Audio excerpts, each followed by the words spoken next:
C'est l'un des plus grands marchés à ciel ouvert d'Afrique de l'Ouest.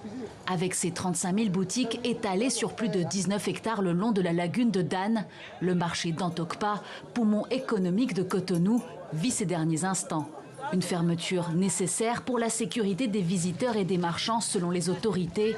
Mais de nombreux commerçants craignent que cette relocalisation n'entraîne une augmentation de leurs frais de déplacement et une perte de leur clientèle. Ce marché existait avant notre naissance et je n'ai pas constaté d'anomalie majeure. Certes, j'élève mes enfants seuls et mes ventes d'ici me permettent de les élever. Mais qu'est-ce qui dit qu'une fois dans le nouveau marché, je continuerai toujours à vendre comme ici? Depuis sa création en 1963, Dantokpa a été ravagé par une vingtaine d'incendies. Un risque doublé d'une insalubrité avancée qui a poussé le gouvernement à remplacer cet emblème national par 35 nouveaux marchés, plus sûrs et plus modernes, dispersés dans toute la capitale. Aujourd'hui, il faut qu'on élève un peu le niveau de nos réflexions et qu'on s'aligne aux standards internationaux. Vous voyez comment les gens sont installés aujourd'hui. Elles viennent, le marché est déjà balayé, les agents de sécurité sont là, passent dans le marché. N'importe qui vient, il sait qu'il est sécurisé.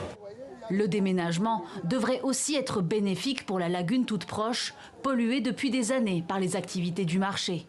Ça va être bon pour la lagune, parce qu'en fait, la lagune, ça s'est rétréci, c'est-à-dire que la lagune est un peu coincée. Si on déplace, moi ce que j'aurais souhaité, c'est que dès qu'on déplace, on travaille beaucoup plus pour donner de l'espace à la lagune, pour la laisser respirer. Parce que la lagune constitue aussi un danger pour la ville de Cotonou, si on ne prend pas garde. Aucune date de destruction pour le marché d'Antokpa n'a encore été fixée. Une vingtaine de nouveaux marchés pouvant accueillir 30 000 commerçants ont déjà été construits.